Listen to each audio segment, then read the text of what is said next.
తల్లికి కొడుకంటే విపరీతమైన ప్రేమ. అమ్మ మనసు కమ్మనైనదని తెలుసు, అమ్మ బంధము మరుపురానదని తెలుసు, అమ్మ ప్రేమ నిరుపమానమని తెలుసు.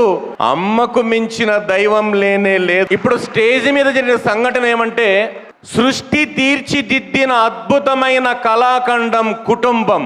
స్టేజ్ మీద సార్ పిలిచి అడిగారు, అమ్మా నీకు ఎవరంటే ఇష్టం? మీ తమ్ముడితో గొడవ పెడతామంటే చూడు, ఆ బిడ్డ ఎంతసేపటి కూడా లేదు సార్, మేము ఎప్పుడు కూడా. కానీ అంటే తమ్ముడంటే కూడా అక్కకు విపరీతమైన ప్రేమ ఉంటుంది, అక్క మీద అలాగే ప్రేమ ఉంటుంది. అందుకే కుటుంబాన్ని ఎవరైతే గౌరవిస్తారో, మన భారతీయ విలువల సాంప్రదాయ మకుటం మన భారతీయ కుటుంబం. ప్రపంచం మొత్తం చేతులెత్తి ముక్కే కుటుంబం మన భారతీయ కుటుంబం అంటే గట్టిగా చప్పట్లు కొట్టి ఆమోదించాలి. That is power of our family, right నాన్న? అందుకే ఆడబిడ్డ గురించి 2 మాటలు. కవయిత్రిగా, రచయిత్రిగా, యాక్టర్గా, డాక్టర్గా, న్యాయవాదిగా, న్యాయమూర్తిగా, ముఖ్యమంత్రిగా, ప్రధానమంత్రిగా, రాష్ట్రపతిగా మహిళ అధిరోహించని పర్వతాల్లో అధిష్ఠించిన పర్వతాల్లో. అందుకే ఉమెన్ ఈజ్ ద లెజెండ్ అన్నారు నాన్న.